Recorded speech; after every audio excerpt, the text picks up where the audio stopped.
செல்வம் குடியமரும் இணையரே நீவே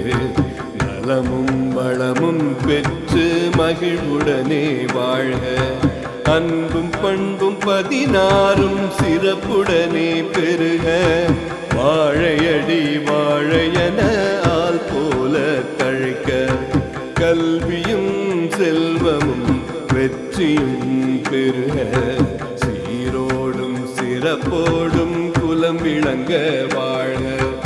இல்லறத்தில் மகிழ்ச்சியும் நீளாயுளும் பெற்று பேரோடும் புகழோடும் வாழ்க வாழ்கவே இல்லறத்தில் மகிழ்ச்சியும்